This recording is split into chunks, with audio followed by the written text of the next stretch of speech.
Déjà,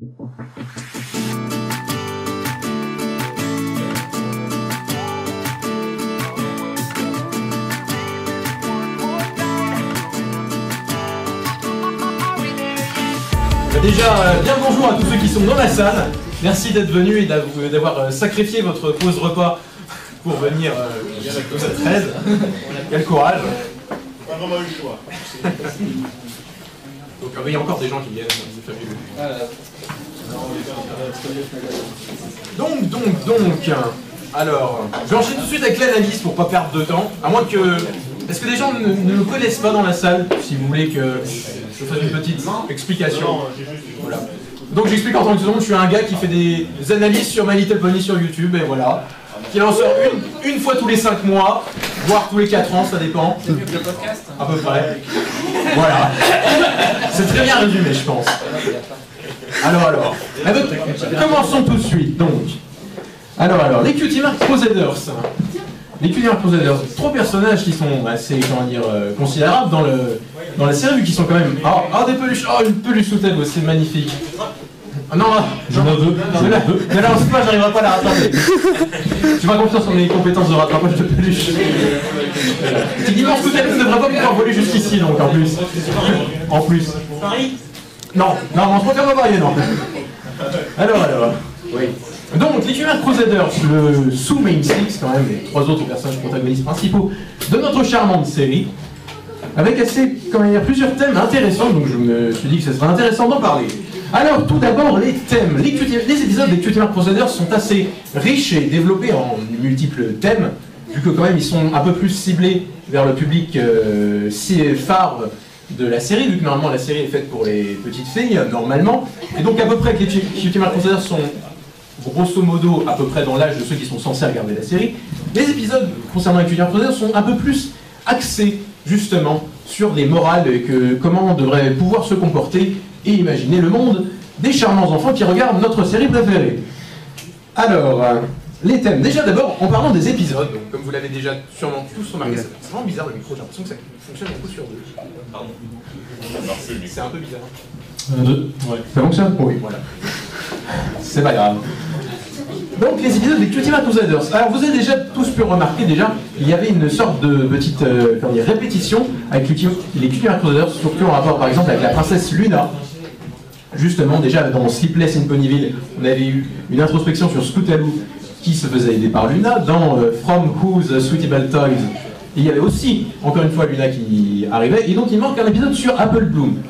Justement, on a pris à voir comme ça des parallèles entre les épisodes des Cutie Mark Crusaders d'ailleurs, concernant là les peurs en fonction de Luna, ce qui est intéressant justement pour essayer de montrer à travers le public, pour le public qui regarde justement ces épisodes-là, essayer de développer quelques morales autour des peurs. Bon, alors certes, c'est pas des morales non plus très perchées, faut pas exagérer non plus. Mais bon, les morales sont là, donc ça serait intéressant de voir l'épisode sur Apple Bloom, qui se demande bien sur quoi ça pourrait être. En continuant sur les parallèles, donc, les épisodes sur les CMC ont souvent des thèmes comme ça assez phares. Par exemple, concernant les 3 épisodes entre guillemets liés avec le entre guillemets sœurs, je dis sœurs parce que bon, Scootaloo et Amber ne sont pas vraiment liés, mais bon, on va dire que c'est pareil. Alors déjà, il y a des épisodes très phares comme ça, donc Fly to the Finish pour Scootaloo et Rainbow Dash, Sister of Social pour Sweetie Belle et Rarity, et Some Pony to Watch Over Me pour Apple Blue et Applejack. Alors déjà, on peut déjà noter plusieurs parallèles entre les Cutie Mark Crusaders. Une portable vidéo. Peu importe. Plusieurs parallèles différents entre les Cutie Mark Crusaders.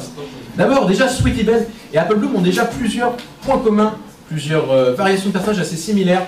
Scootaloo est vraiment à part, vu qu'avec son possible handicap, je dis possible parce que techniquement, je pense que quand elle grandira, comme beaucoup a été stipulé dans plusieurs fanfictions, son problème devrait se régler. Donc c'est pas vraiment, pas parler de handicap, mais juste de problèmes sous-jacents. Donc en parlant d'Apple Bloom et de Sweetie Belle, justement, elles sont souvent les thèmes de leurs épisodes sont souvent axés sur les responsabilités.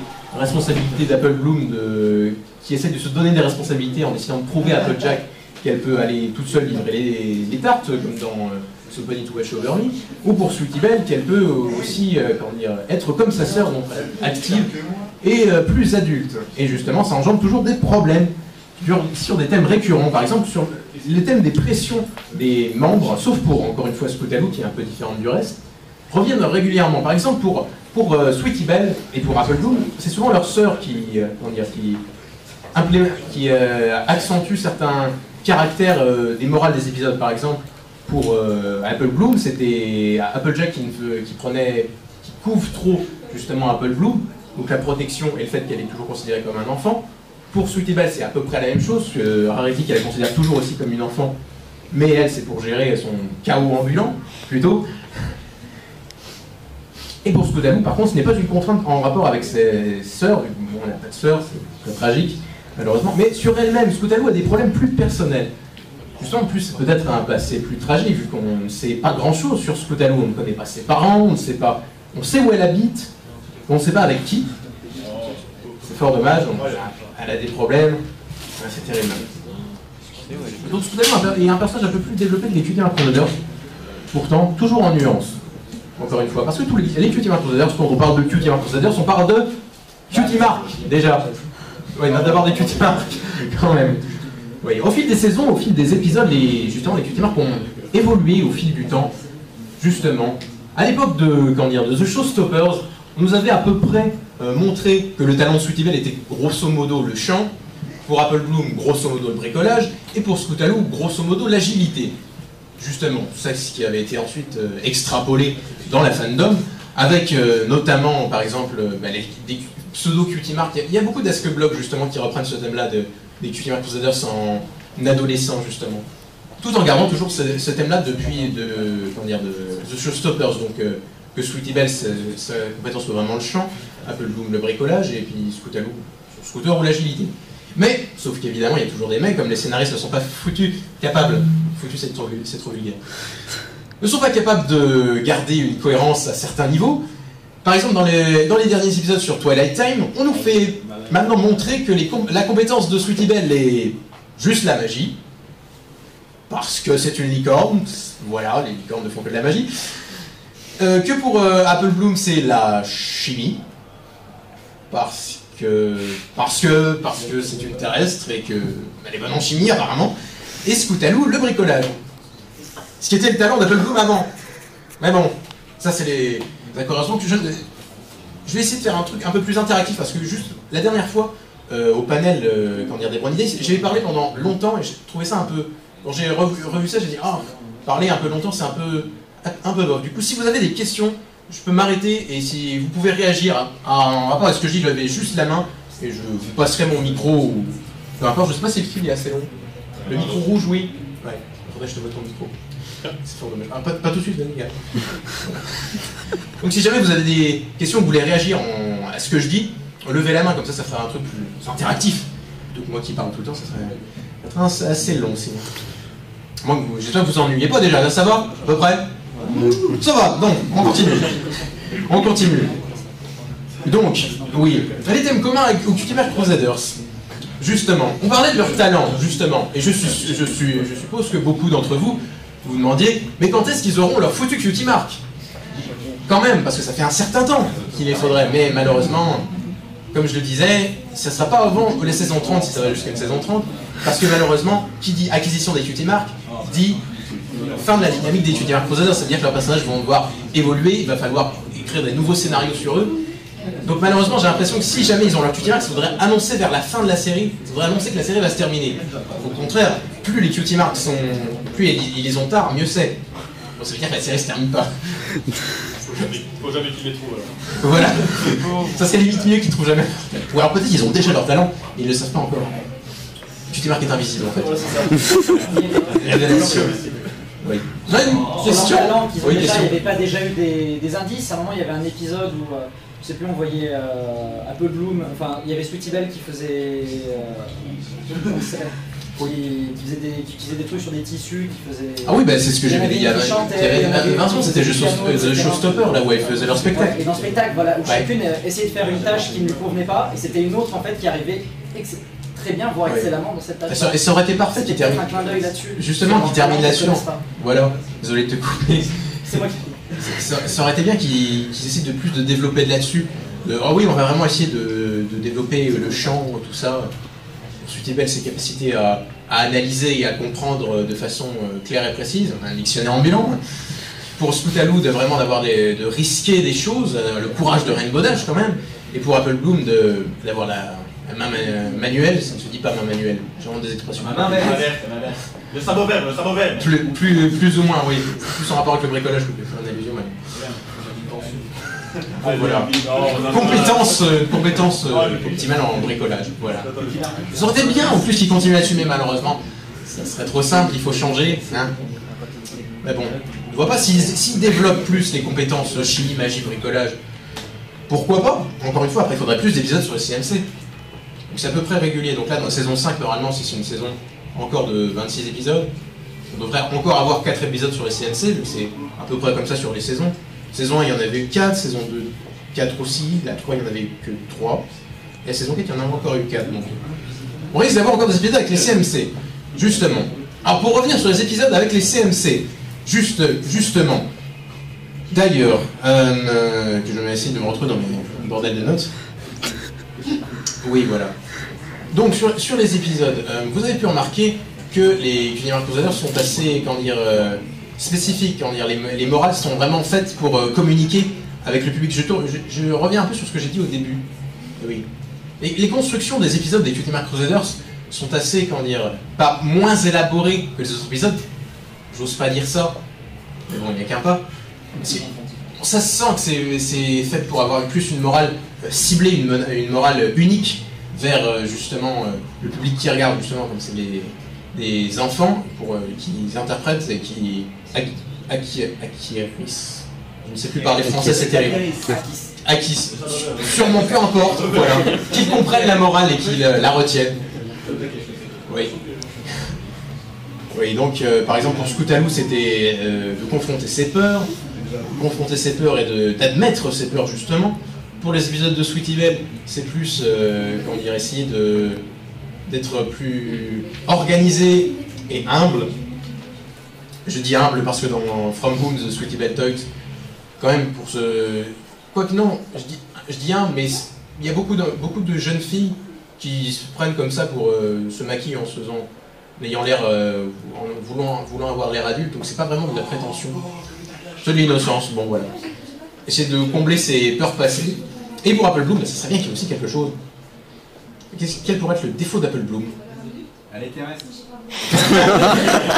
C'est raciste ça. J'assume totalement. Bonne question. Oh, selon moi, ce Sweetie Belle, ça serait plus... Enfin, Apple Bloom, ça serait plus une peur en rapport de ne pas remplir les espérances familiales, vu que c'est très mafia fermé, hein, la famille Apple, donc je verrai bien un truc là-dessus. Après, le futur nous le dira.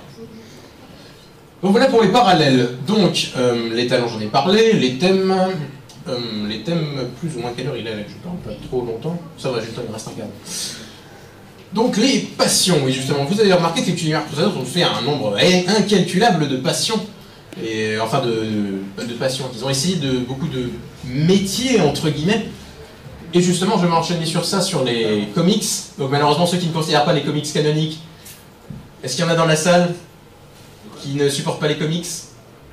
Enfin qui pensent qu'ils ne sont pas canoniques et qui ne veulent rien dire, donc ça va. Bon, ça va, on n'a pas appelé la sécurité. Ça n'a pas sorti personne. Oui. J'enchaîne sur les comics, parce que les comics soulèvent beaucoup de points importants. Justement. Dans les comics, justement, par rapport à la série, c'est une accentuation justement des traits de personnages des Universe Crusaders. C'est-à-dire Sweetie Belle est beaucoup plus méthodique, Apple Bloom beaucoup plus cynique, Scootaloo ressemble beaucoup plus à Rainbow Dash. Du coup, il y a une certaine évolution par rapport à la série. Bon, c'est vrai que pour Scootaloo c'est un peu embêtant, elle ressemble vraiment trop à Rainbow Dash, c'est vraiment un décalcage juste. Petite critique sur les comics, même si c'est très bien. Sinon, je ne sais pas qui a suit les comics de façon régulière.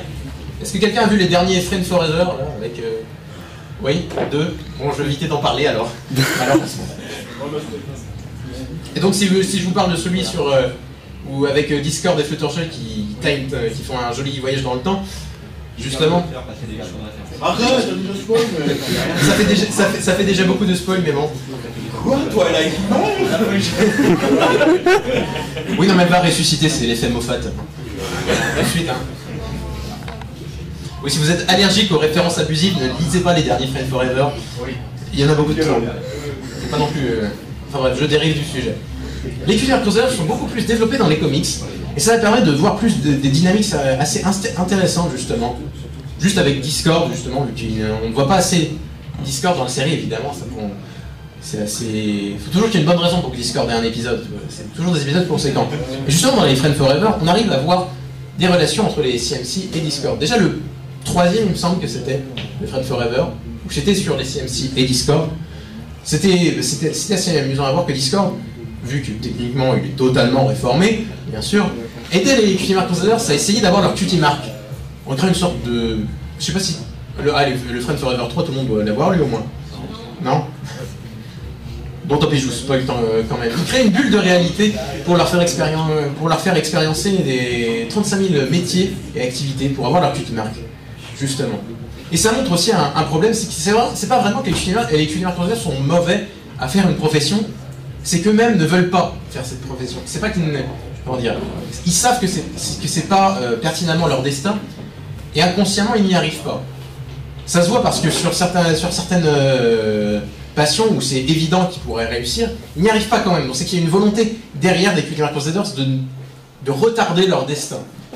C'est assez ambigu à expliquer, mais bon, c'est clair pour moi, j'ai pas l'impression que c'est clair pour vous, plus ou moins. Ça va? Donc, ça va, je m'exprime à peu près clairement. C'est clair, justement. C'est ça qui est intéressant avec les Cutie Mark Crusaders, c'est que plus les épisodes passent, on se dit ah oui, mais leur dynamique c'est assez, comment dire, assez redondant, c'est toujours la même chose. Si elles n'ont pas leur Cutie Mark, on n'avancera jamais. Mais justement, c'est comme pour le Main Six. Le Main Six avait un statut et des personnalités propres au début de la saison 1. Maintenant, à la saison 4, ils ont une personnalité plus développée, comment dire, plus ouverte. Par exemple, Rain Bodash est plus égocentrique. Et j'allais dire Pinky un peu moins... Non, c'est toujours pareil. Non, tant pis. Voilà, Twilight est un peu plus... Oui, Pinky en plus. Voilà. Peluche de Pinky. On va avoir des peluches pour tous les personnages qu'on va citer. C'était fabuleux. Et une peluche de son bras quelque part? Non. J'ai entendu son bras au loin. Non. Oui, donc sur les personnages, donc Twilight est beaucoup plus humble et civilisé. Et donc ça se retrouve aussi chez les Cutie Mark Crusaders qui étaient comment dire, assez toujours soudés et vraiment enclins à leur but numéro 1 dans la vie, c'était avoir leur Cutie Mark. Et là on arrive à la saison 4, leur but c'est de vraiment vivre des aventures ensemble, d'établir des projets, par exemple pour les drapeaux, et le drapeau de Ponyville aux Jeux Olympiques d'Equestria. Je sais pas comment ils ont traduit ça en français. Les Jeux d'Equestria. Comment ils ont Les Jeux d'Equestria. Oui, ça va. Voilà. Jeux Olympiques d'Equestria, c'est bien aussi. Voilà. Justement, ils essaient de se battre pour un projet, de faire quelque chose ensemble. Ça se voit qu'il n'y a pas que les Cutie Mark dans leur vie. Justement, c'est ça qui est bien. Il y a un développement, elles ont plus d'activités au fur et à mesure. Et puis en plus, il y a l'accentuation des relations avec leur mentor, entre guillemets, donc Rain Bodash, Rarity, et Applejack, justement. Où Rarity est plus enclin à faire confiance à Sweetie Belle, où Applejack est un peu moins protective sur Apple Bloom, et Scootaloo qui est toujours pareil avec Rain Bodash. Non, c'est un peu plus nuancé sur Scootaloo, c'est un peu plus dur à voir. Les relations entre Scootaloo et Rain Bodash, parce que Rain Bodash est toujours là. Pour Flight to the Finish, c'était un peu vraiment évident à dire « Ah non, tu ne dois pas abandonner, voyons, et tes amis, tu ne vas pas abandonner tes amis. » Oui, voilà. C'était plus les deux autres Cutie Mark Crusaders qui ont remonté le moral à Scootaloo pour qu'elle vienne, que Rain Bodash qui s'implique elle-même justement dans le fait de faire revenir Scootaloo dans les jeux, enfin dans la présentation. Donc c'est un peu plus nuancé. On retrouve cette dynamique comme ça, toujours. Scootaloo est un peu en décalage par rapport aux deux autres. Je ne sais pas si c'est les auteurs qui prennent avec des pincettes le thème elle est à peu près plus ou moins handicapée. Mais bon, c'est un peu plus compliqué. On sent qu'il y a moins de volonté de développer Scootaloo derrière. J'imagine, oui, pour Sweetie Belle c'est difficile. comment dire, d'éviter de la développer, vu que c'est, comment dire, un des poneys favoris de Tabitha Saint-Germain. Et pour Apple Bloom, ben, je pense que Michel Kreber doit faire entendre sa voix pour que son personnage soit un peu plus développé. Alors, je ne retiens jamais la doubleuse de Scootaloo. C'est terrible. Quelqu'un s'en souvient? Non? Non. La doubleuse de Scootaloo. C'est quelqu'un.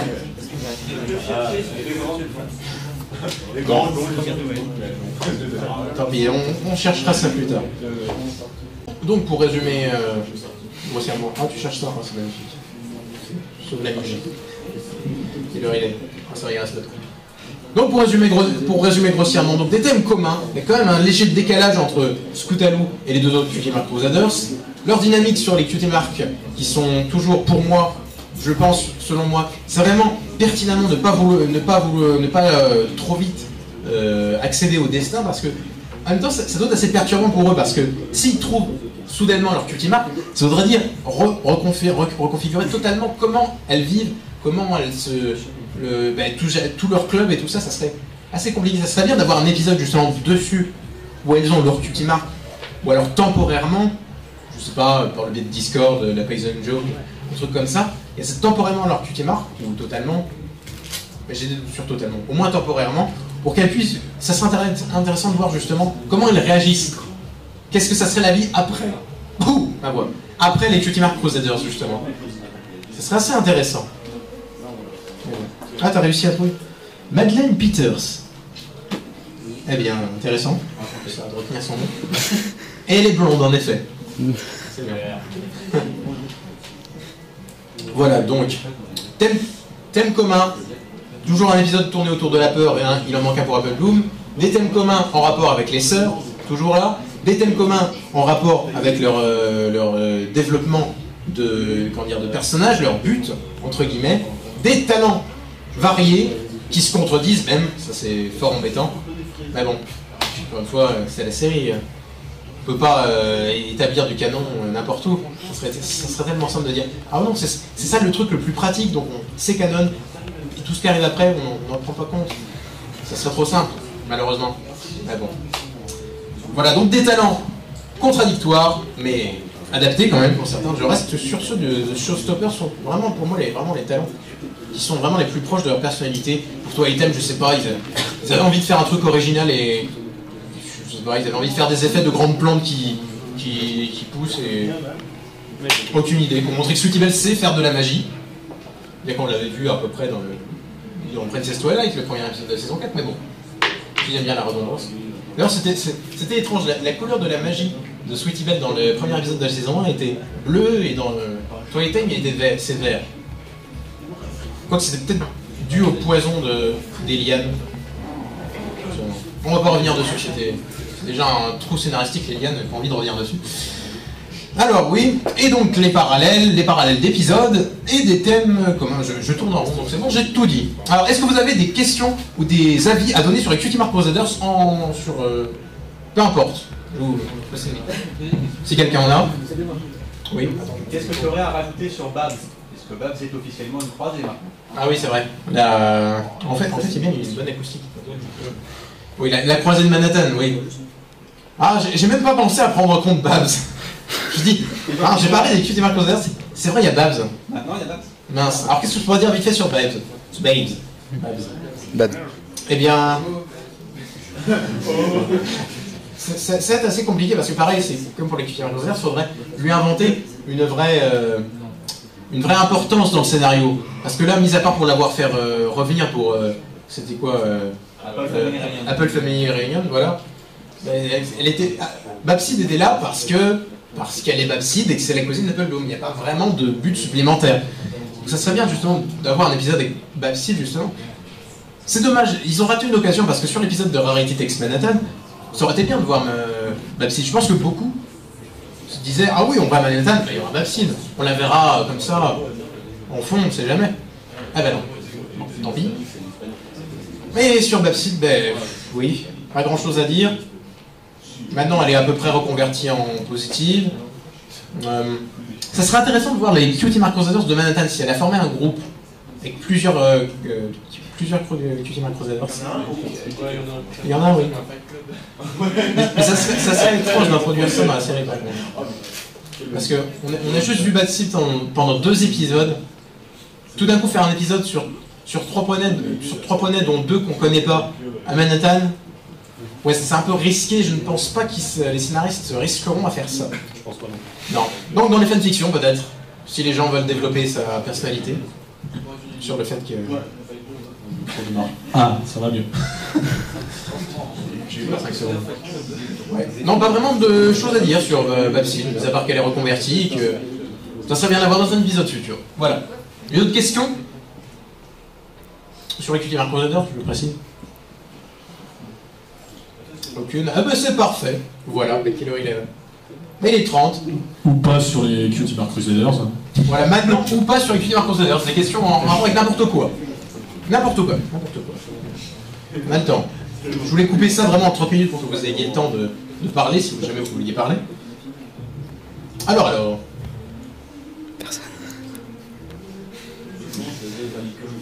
Même pas un commentaire sur le temps, sur la salle, ou je sais pas. Les commentaires là-bas, oui. Est-ce que plutôt thé ou cidre? De quoi? Tu es plutôt thé ou cidre? Thé. Oh, la question piège, hein. Je ne supporte pas d'alcool. Qu'est-ce que tu penses de Sombra? Alors, Sombra dans la série, il est malheureusement très peu exploité, et c'est terrible. Et ben, Sombra dans le fanonique, ben, allez voir Asking Sombra, c'est le meilleur Tumblr blog du monde. Encore de la promotion gratuite. Ouais. C'est dommage, Sombra aurait gagné à avoir plus de développement. Au moins qu'il essaye de placer d'autres mots que Tressas, ah bon. C'est fort dommage. Ça serait bien qu'on le revoie vu que la corne est toujours là, techniquement le morceau de la corne est toujours là. Et justement, dans Ask King Sombra, il part du principe, justement, tout part depuis la corne. Ça se passe dans assez longtemps. Enfin, je vais arrêter de parler de... Non. Ouais. Une autre question? Ouais. Oui? Qu'est-ce que tu peux nous dire sur Majesty? Ah, sur Majesty, la sainte sacro-reine de la Dream Valley dans la G1. Ouais. Oui. Parce que Majesty était la reine, entre guillemets, du Dream Castle, celle qui régnait sur la Dream Valley dans la G1. Sauf que malheureusement, dans la série, elle n'apparaît pas. Elle est mentionnée. Preuve à la pluie, elle est mentionnée, mais elle n'apparaît pas visuellement. Où est la preuve? Ah, vous voulez que je me souvienne des épisodes? Ouais. Il me semble qu'elle est mentionnée à The Ghost of Paradise Estate. Il me semble. Et dans The Quest of Pony Princess. Oh, il est fort. Voilà. À peu près. Peut-être. Voilà. Mais par contre, on la voit beaucoup dans les comics. Parce qu'il y avait des comics à l'époque, enfin c'était des livres avec des images, avec des textes et des petites histoires. Oui, sur la colorie. Et c'était assez... pas trash, mais assez violent quand même. Parce que Majesty, c'est moyen pour vaincre ses ennemis. Alors au choix, soit les faire disparaître en particules, soit les changer en pierre, soit les faire disparaître en bulles, soit les transformer en objets inanimés. Oui, ça va, elle était sympathique hein, pour un personnage de la G1. On aurait bien passé le temps. Et puis elle avait tous les pouvoirs imaginables en plus. C'était une licorne, mais elle avait techniquement des pouvoirs de... plus que d'un licorne. Elle pouvait faire n'importe quoi, contrôler le temps, l'espace, le temps, la météo, se téléporter, faire apparaître un truc, un gâteau, elle possédait un miroir qui permettait de voir le futur. Pourquoi elle est plus là? Elle pouvait tout faire. Pour ça, c'est un des personnages qui me fascine le plus dans la G1. Pourquoi les gens Oui. Techniquement, elle est pas morte. Elle est peut-être toujours là. Vu que, comme je l'ai dit, avec mon diagramme pas cohérent du tout et pas compréhensible dans la dernière vidéo, techniquement, la Dream Valley n'est pas l'ancienne Equestria. Donc, elle est peut-être sur une autre facette de la planète d'où est Equestria. Et donc, Majesty est peut-être toujours en vie, ce qui serait très intéressant. Ça m'étonnerait pas. Ça m'étonnerait absolument pas qu'elle soit immortelle d'ailleurs. Enfin, Majesty, c'est très intéressant. Et pareil, il y a un Ask Blog. Je passe trop de temps sur Tumblr, donc je vais faire de la pub pour ça. Il y a un Ask Blog qui s'appelle Ask Majesty, et qui est très bien. Il n'y a pas beaucoup d'updates pour l'instant, mais qui a bien cerné le personnage de Majesty. Donc si tu veux plus d'infos sur Majesty, je te conseille d'aller voir cet Ask Blog. Voilà. Une autre question? Tu fais la vidéo depuis combien de temps? Alors des vidéos, des analyses ou des vidéos? De toutes les vidéos, toutes catégories confondues ou juste les analyses? Que les analyses, bah alors ça fait depuis... Un an? Un an? Plus? Non, je sais pas. 2 ans, je crois. Ça fait pas un an aussi? 2 ans, je crois. Ça doit faire au moins un an. Oui, tu as D'un an. aussi les comics. Oui. Ah bah donc ça fait plus d'un an, voilà. Ouais. Ça fait plus d'un an. Je sais même plus en fait. Ça remonte à loin. Dans tes vidéos, tu analyses seulement les épisodes ou aussi les comics et tout ça? Alors, d'abord, je n'analyse jamais les épisodes. Je n'analyse que des théories. Par exemple, une théorie X ou Y sur, par exemple, pourquoi maintenant le royaume des Pégases était comment dire, dans les nuages dans la G4, alors que techniquement à l'époque des 3 royaumes dans la G3, c'était sur une île, paumé au milieu de nulle part, certes, mais une île quand même. Par exemple, ça c'est une interrogation, donc on peut en décoller une théorie, et je peux faire un speech là-dessus pendant 6-7 minutes, pas trop longtemps, sinon c'est pénible à regarder, pas exagérer non plus. Voilà. Non mais et les épisodes, au contraire, j'aimerais bien faire des épisodes, mais j'en ai fait un pour Princess White Sparkle et Twilight Kingdom. C'était vraiment exceptionnel parce que c'était des épisodes avec beaucoup de contenu et beaucoup de théories intéressantes, donc j'avais vraiment envie de faire d'en faire là-dessus. Et j'ai pensé faire justement des analyses d'épisodes, vraiment juste analyse d'épisodes. Ça va être vite redondant et j'aime bien que ce soit un truc un peu original parce que mes confrères anglais, eux, n'analysent que des épisodes et très rarement des théories. Et les personnages, ça t'arrive aussi? De quoi? Comment faire une analyse sur un personnage et tout ça? Sur un personnage, ben oui, j'ai fait une analyse sur Big Mac et sur Lyra. Cadence. Et l'année dernière, au Brony Days, à 2 cadences, mais on en fait. Ouais. Voilà. Et je ne reparlerai plus jamais d'elle. Même si je l'aime beaucoup, même si je l'aime pas. Alors, d'autres questions qui ne soient pas en rapport à cadence? Oui. Bon, son bras. Oui, alors, le bon sombra du, comment dire, des comics, là, du monde parallèle. Oui. Alors, un personnage passionnant. Tout cet arc, la réflexion, c'est un arc génial, juste pour le truc des, comment dire, des vitres teintées, là, avec les frères Flim-Flam, la justice, Trixie, l'honnêteté, l'intégrité. C'était fort, ça. Et Chrysalis, c'est l'amour. C'est fort. Et c'est un arc génial, d'ailleurs. Et en parlant de Chrysalis, cet arc a permis de vérifier qu'il y a techniquement des flutter ponies possibles. Je reviens toujours à la G1, désolé. Techniquement, il pourrait y avoir des flutter ponies dans la G4, vu que Chrysalis, en version positive, donc en version miroir, est une flutter ponies. Elle n'a pas la corne percée, et elle a des ailes de papillon, des ailes translucides. Techniquement, c'est la définition d'un flutter ponies. Donc ça doit exister dans la G1, dans la G4. Et justement, c'est ça que ça m'avait un peu déçu pour Rainbow Rocks, parce que sur la jaquette des poupées Equestria Girls, ils montraient les Dazzling avec des ailes transparentes. Donc je me dis, ah, ça va être des flutter ponies. Et je pensais vraiment que ça allait être des flutter ponies. Bon, c'était encore mieux, c'est des calpis. Encore mieux, j'ai rien à râler. Mais oui, c'est un peu dommage. Ça aurait été bien qu'il y ait des flutter ponies. Encore plus d'éléments de la gêne. Mais bon. Alors, c'était quoi les questions de base? Son bras gentil. Oui, son bras gentil, voilà. Donc, désolé, je divague complètement. Alors, son bras version positive, goût de son bras. Oui, alors, je sais pas s'il y en a qui a été contrarié par le fait qu'il y ait une histoire d'amour avec Celestia. Parce qu'il y en a qui ont râlé en disant « Ouais, non, c'est n'importe quoi, ça doit être Discord avec Celestia, c'est n'importe quoi. » Non, non, c'est très bien que Celestia ait justement une histoire comme ça.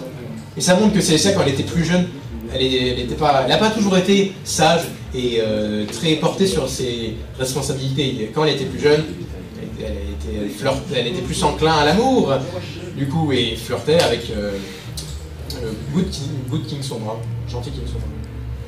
Alternate Univers Sombra, peu importe comment on le dit. Sombra bleu, je l'appelais comme ça. Sombra bleu, voilà. Ça se fera Sombra bleu et Sombra rouge, on pourra faire Team Fortress avec des Sombras. Alors, oui, j'ai trouvé ça bien amené. C'était intelligent, c'était bien amené du coup. En plus, avec Star Swirl en parallèle qui était assez. Tu ne dois pas le voir, c'est contre les règles du continuum espace-temps, tu vas amener la fin du monde. Voilà, plus ou moins. Oui, c'était bien amené, mais c'était triste pour Celestia. Bon. Oui, donc bon personnage, bien amené, et bah, évidemment plus développé que le Sombra de la série, vu. Ouais, du coup c'est drôle, le Sombra de la série a fait juste des gras et des gémissements, et du coup celui du monde miroir parle beaucoup et est développé. Ça aurait été bien l'inverse, mais bon, tant pis. Très bon personnage donc. Une autre question? Oui. Est-ce que tu considères, enfin comment considères-tu les bouquins, surtout The Journal of Two Sisters? Est-ce que tu considères comme canonique et est-ce que tu considères comme bien écrit et cohérent? Alors, The Journal of the Two Sisters, je le considère plus canonique que les comics. D'accord. Parce que les comics, c'est produit par Hasbro, c'est autorisé par Hasbro. Le Journal of the Two Sisters, c'est conçu par des scénaristes de la série. Et c'est vraiment... tu peux pas faire plus canonique que ça. Et il y a des trucs très intéressants, je sais pas si vous avez feuilleté vite fait ce charmant livre. Il y était avant sur la New Lunar Republic, avant que ça disparaisse. Voilà. Alors, oui. Il y a plein de choses intéressantes. Justement, qu'on apprend qu'il y avait des alicornes. Un peuple d'alicornes, justement. C'est mentionné. Non, on ne le savait pas, c'était pas officiel. On pouvait extrapoler qu'il y avait des alicornes avant, vu qu'elles ne sortent pas de non plus n'importe où, Célestial. Mais là, il y avait carrément un peuple. Bon, alors, ils sont très vagues, ils disent les alicornes dans le livre. Donc, pour résumer brièvement les points importants du bouquin, c'est bien surtout le passage sur les 3 royaumes. Donc, après qu'il y a eu l'événement du feu de l'amitié, justement, les 3 tribus ont essayé de s'organiser, d'établir un gouvernement, sauf que, certes, ils étaient unifiés, il y avait toujours les Pégases qui étaient avec les Pégases, une licorne avec licorne et terrestre avec terrestre. Il n'y a pas vraiment de gouvernement. Et justement, pile dans ces eaux-là, le peuple à licorne est arrivé du ciel, est arrivé. On ne sait pas comment, il est arrivé.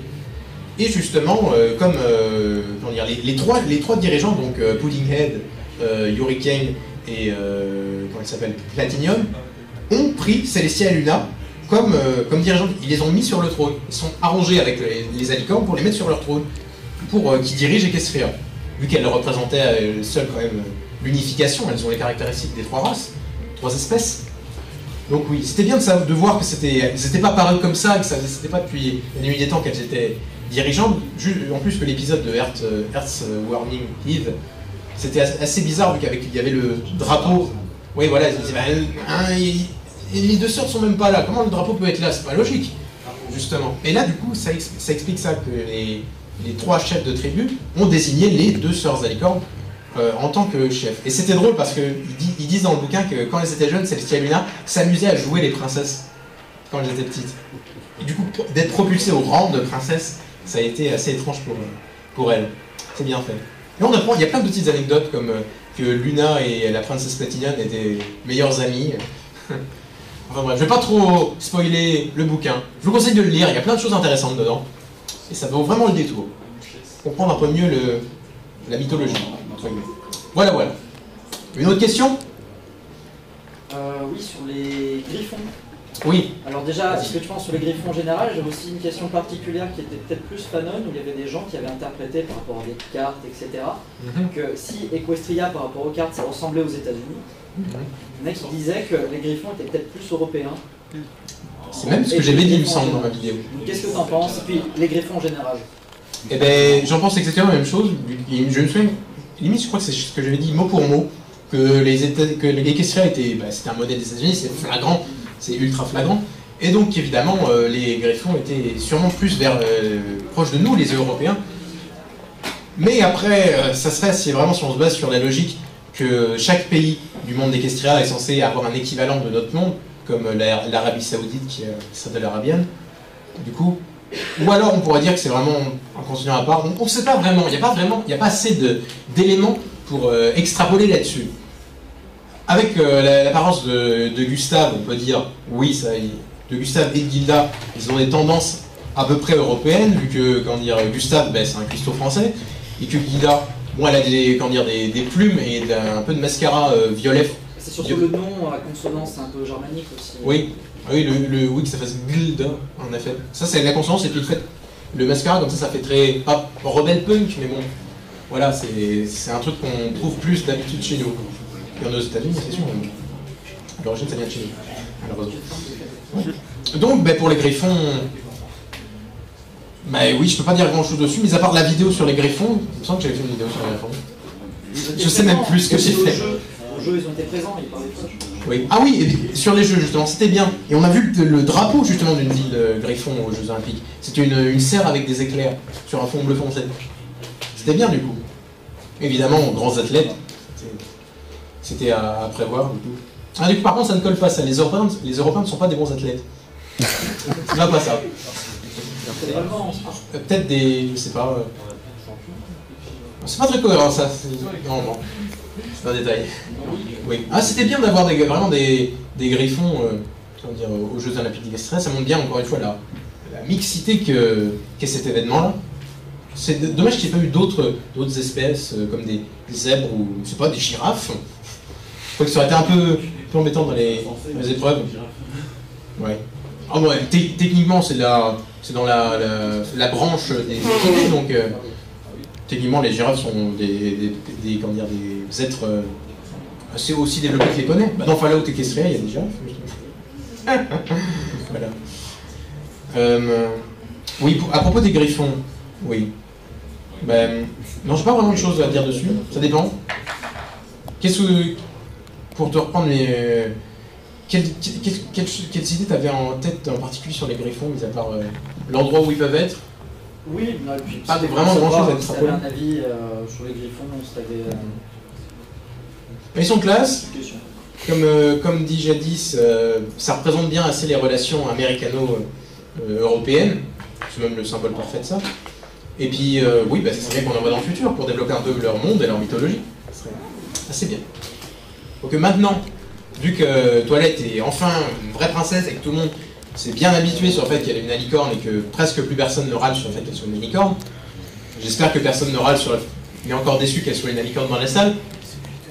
J'espère, sinon je lance le micro très fort. Non, bon, le film n'ira pas assez loin pour frapper quelqu'un. Ouais. Donc maintenant, je pense qu'elle ira... C'est ce que j'avais déjà prévu pour la saison 4, mais bon, je mets des trop grandes espérances. Voyager à travers Equestria, justement, en plus dans les animatics, bon, qui sont trop courts pour faire une vidéo complète, elles vont dans une sorte de zone de ville, justement, inconnue à ce jour. Donc justement, elles se déplacent une ville, voyagent. Est-ce que ça sera une saison voyage, du coup, avec la gigantesque holomap qu'ils ont dans leur château? Ça serait intéressant. Une saison plus axée sur les voyages et la découverte. Bon, ça, c'est mes espérances, après, c'est forcément ce qu'il va y avoir dedans. Voilà, voilà. Je sais pas si ça a vraiment répondu à ta question. Sur les griffons. Plus ou moins. Voilà. Il n'y a pas beaucoup de bases complètes sur les griffons, donc c'est sûr que... C'est vrai, c'est un peu compliqué de développer des trucs sur eux. Est-ce qu'ils en parlent des griffons dans le journal des Two Sisters? Non. C'est vraiment centré sur Celestia Luna, leur enfance, leur prise de responsabilité, et l'histoire du château aussi. Donc, de Luna qui mettait tous les pièges pour embêter les gardes. Voilà. Que des choses intéressantes. Notre question... Ah, ça fait trop de personnes. Ah, bon, alors, d'abord, là-bas, oui. Est-ce que tu aurais une théorie, des explications, parce que la série on n'aime pas beaucoup en elle-même, que ce soit dans les comics ou même ailleurs, sur les Bad Bunny, je parle bien des gardes de Luna dans l'épisode Luna Eclipse. Alors, oui, alors... J'ai fait une vidéo sur les griffons, on pose des questions sur les griffons. J'ai fait une vidéo sur Bad Bunny, on pose des questions sur Bad Bunny. Bon, alors je vais mettre en mode replay. Alors, les Bad Bunnies. Alors déjà, ce qui est bien sur les Bad Bunnies, c'est que Lauren Faust s'est manifesté sur le sujet. Je regarde l'heure qu'il est. Il va falloir faire vite. Donc, elle s'est manifestée sur le sujet, donc d'après Lauren Faust, donc source sacro-sainte officielle, on sait que les Bad Bunnies donc vivent dans des grottes, qu'ils sont les servants, pas les servants, mais assignés à Luna, et qui vivent à côté du château, du palace de Luna, parce que Luna a un palace apparemment, là où vivent les Bad Bunnies. Donc, ils vivent dans des grottes, et qui sont canoniques, donc ils existent vraiment. Sinon, en plus sur les Bad Bunnies, après c'est pas vraiment des vraies infos véritables. On a le seul vraiment moment où ils apparaissent dans la série, c'est pour l'épisode de la Nightmare Night, donc de Luna Eclipse. Donc oui, il y a eu beaucoup de gens qui disaient ah oui, c'est des Dragon Pony. Non, je sais pas comment les gens ont pu venir à ça. Dragon Pony, franchement, il ressemble à des chauves-souris. Mais bon, c'est l'imagination des gens. Donc ils disaient que c'était justement une décoration pour Halloween de leur armure, que c'était un effet magique que Luna leur avait mis. Mais non, justement, et c'est là que c'est magnifique, les joies du canonisme, Lauren Faust se manifeste, les Bad Bunnies existent, bam, ça y est. Les Bad Bunnies sont canoniques, tout le monde se déchaîne, des fanfictions à la tire la rideau. Il y en a eu plein après. Il y a eu des, comment dire, sur Equestria, il y a eu des articles entiers de fanfiction ou juste de drop and stuff sur les Bad Ponies. Ça va générer une vague pas possible. Enfin bref, voilà. Mais pour les Bad Ponies, je sais pas quelle information tu voudrais en particulier, sinon je pense que j'ai bien résumé dans ma vidéo. Voilà. Après il y a tout leur truc de leur capacité, de leur talent de la magie interne, que les Bad Ponies, vu qu'ils vivent dans les grottes et qu'il n'y a pas de nuages dans les grottes et que ce sont des plus ou moins similaires aux Pégases, ils doivent avoir une capacité en rapport avec le contrôle pas météorologique, mais en rapport avec les éléments. Donc comme il n'y a pas de nuages chez eux, ce que j'avais extrapolé que c'est soit en rapport avec les ombres, de moduler les ombres, ou je ne sais pas, quelque chose en rapport avec la nuit, et la matière surtout, pour être en rapport avec les Pégases. Qu'est-ce que j'avais dit d'autre? La probabilité qu'ils apparaissent. Je ne sais plus vraiment ce que j'avais dit. Bon, je pense que ça ira à peu près pour le sujet. Je sais pas si ça a répondu à ta question. Voilà. Une autre question. Qui c'est qui avait des autres questions? Alors, bon, vas-y. Est-ce que ça apporte beaucoup de risques à Equestria de périr du fait que Darindu et toutes ces histoires existent vraiment? Quel est le risque qui Il y a autant de risques que Captain Deepak détruise le monde depuis ces 4 dernières saisons. D'accord. Voilà. Donc ça va se contrôler. Non, ça devrait aller. Tant qu'elle ne détruit pas encore un hôtel de ville, ou qu'elle ne s'énerve pas à tirer des lasers avec les yeux parce qu'il n'y a plus de muffins au magasin. Non, ça devrait aller. Equestria devrait bien se porter. Question, qui c'est qui avait une autre question aussi? Oui, Joris, t'avais une question? Est-ce que t'es pas un peu déçu qu'il n'y ait pas de l'histoire développée autour des Shadow Ponies qui apparaît quand même à la fin de Castlevania? Oui, non mais ça c'était la mode des premiers épisodes de la saison 4, c'était... voilà, on vous termine l'épisode, tout se termine bien, à moins que... Et là c'était comme ça, ils ont fait ça pour Castlevania, pour Power Ponies, pour Bats. Ah, c'était ils avaient envie de s'amuser, de lancer comme ça des éléments scénaristiques qui ne reviendront jamais, qui ont 2% de chance de revenir. Mais bon, c'est pour s'amuser. D'ailleurs, pour le poney des ombres, oui, non, c'était juste pour rigoler, j'ai l'impression. Ou alors peut-être c'est juste une ombre menaçante. On ne sait pas vraiment si c'est quelque chose. Il y en avait beaucoup qui avaient dit, justement, que c'était Tyrek. Non, oh, c'est Tyrek, il était là, c'est lui, il a des yeux jaunes, c'est totalement Tyrek. Oui, sauf que, comme je l'avais, certains l'ont dit, je me sens que je l'avais dit aussi, Tyrek ne savait pas que Twilight était une princesse. Or, s'il était là, lors des éléments de Castlevania, il aurait vu Twilight. Peut-être qu'il a oublié. Oui, il avait des courses à faire, il était trop fort. Ah, c'est dur hein, quand on est un génie du mal absolu qui traverse les générations. En fait, si ça aurait été Tyrek, le chapeau des deux sœurs, il est quand même à 2 pattes de Mimine. Oui, mais il est surtout à 2 pattes de l'arbre de l'harmonie. Dans ce cas-là, Tyrek, il met, je sais pas, 20 épisodes pour faire Oui. Ah mais non, mais pour les épisodes, c'est totalement justifié à l'intérieur. De toute façon, il fallait qu'il regagne ses forces. Oui, parce que techniquement, Tyrek ne produit pas de magie, il ne fait qu'en absorber. Déjà dans la G1, il n'utilisait pas de magie, il utilisait un artefact. Il utilisait l'arc-en-ciel des ténèbres là, dans son sac là, pour justement utiliser de la magie, pour obscurifier des êtres vivants et les transformer en démons et en monstres. Voilà, il n'a jamais pu utiliser de magie, donc même dans la G4 ça se poursuit. Tyrek n'a pas de magie, il faut qu'il en gagne, il faut qu'il en vole. C'est ça justement. Du coup ça fait un joli parallèle sur que, vu que la série s'appelle Friendship is Magic, donc sous-entendu, la magie ça vient de l'amitié, Tyrek est l'archétype du méchant, donc il ne peut absolument pas comprendre l'essence de l'amitié, donc pas d'amitié, pas de magie. Il est obligé d'en voler. Ça c'est bien ficelé quand même. Intéressant. Voilà pour Tyrek. Une autre question? Oui? Qu'est-ce que tu penses de l'avenir de Sunset Shimmer à la fin de l'année? Elle a alors un bel avenir dans Canterlot High, la prochaine série qui va sortir dans pas longtemps. Justement, ça va être bien. Je pense qu'elle va être la personnage principale, sûrement. À moins qu'ils viennent nous embêter avec Human Twilight. Non, je pense que ça va être Sunset quand même, la personnage principale de Canterlot High. Qui m'a l'air d'être une bonne série, parce que c'est toujours bien d'avoir des épisodes de MLP, même si c'est Equestria Girls. Tant que ça vient pas faire de l'ombre à la série originelle. Oui. Et puis l'avenir de Sunset Shimmer, eh bien, comme je discutais ça, je sais plus quand avec qui, elle a beaucoup d'avenir justement dans la série. Elle va falloir qu'elle apprenne toutes les leçons d'amitié que à peu près Twilight a appris. C'est justement là, ça va être compliqué dans Canterlot High de faire, vu que techniquement tous les personnages, comme je l'avais dit tout à l'heure, ont le moral, enfin le statut moral du Messie de la saison 1. Maintenant, là, c'est comme on prend de zéro, donc il faudrait limite réapprendre toutes les morales. Ça va être ultra répétitif s'ils n'arrivent pas à faire ça de façon cohérente et juste. Il faudrait remettre les mêmes morales, mais de façon différente, d'organiser ça de façon différente.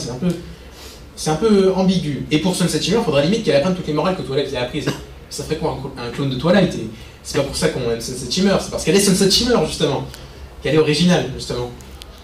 Ouais. Et puis pour qu'elle revienne à Equestria, je ne pense pas qu'elle reviendra à Equestria, mis à part pour le film, justement, qui va arriver en 2017, où ça fera un type multiverse comme dans les comics Marvel. Et soudainement, machin sort de la dimension X. Ouais, je vais vous aider. Bonjour, je suis Sunset Shimmer du futur. Cable? Non, c'est pas bon. Ouais. Elle risque de revenir comme ça pour le film, vraiment en version bonifiée. Ça risque d'arriver comme ça, et sinon, elle a de beaux jours devant elle dans la série qui va venir, de quand faire la taille. Et il y a de quoi faire avec tout ça. Une autre question? Oui, qu'est-ce que tu penses de Discord et de son changement de comportement au fur et à mesure de saison?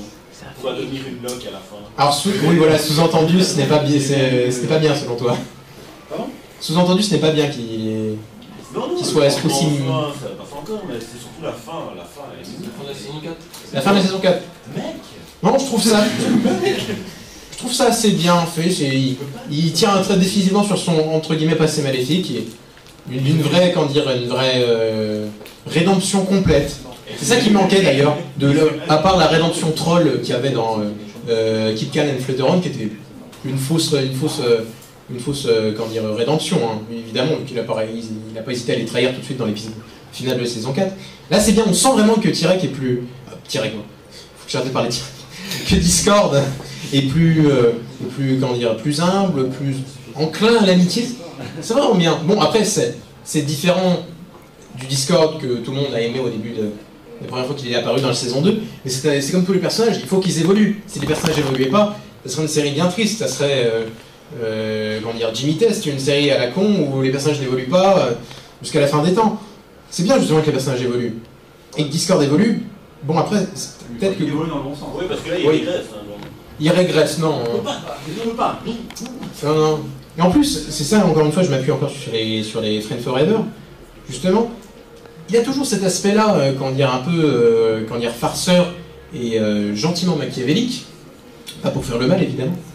Mais il aide justement toujours son prochain dans les Friends Forever, il aide toujours Fluttershy et les Junior Crusaders.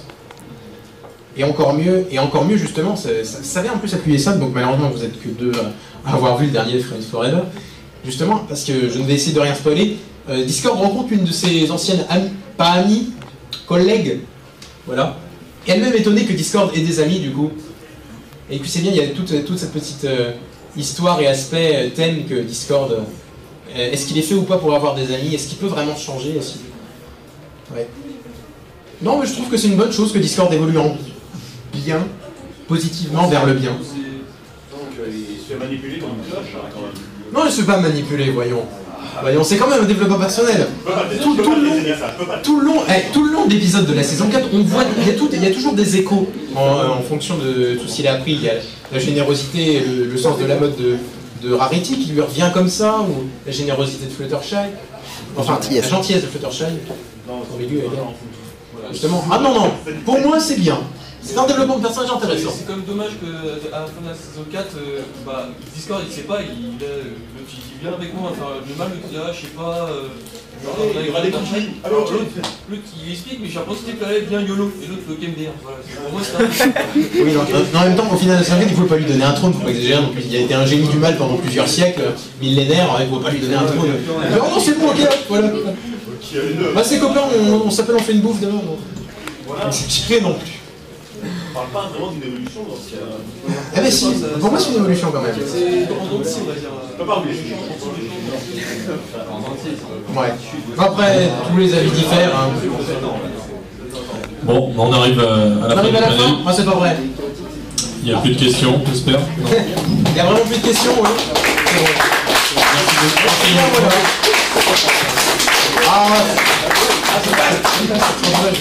Donc on va ouvrir les portes, donc si vous voulez, il y a la buvette où vous pouvez acheter à boire, à manger. Pour des modiques sommes pas chères. Il y a aussi le panel quiz qui va commencer. Et merci à tous d'être passés dans cette salle et d'être restés 1 heure. Merci à vous et bonne journée. Bonne fin de journée plutôt. You are so young and you are so free.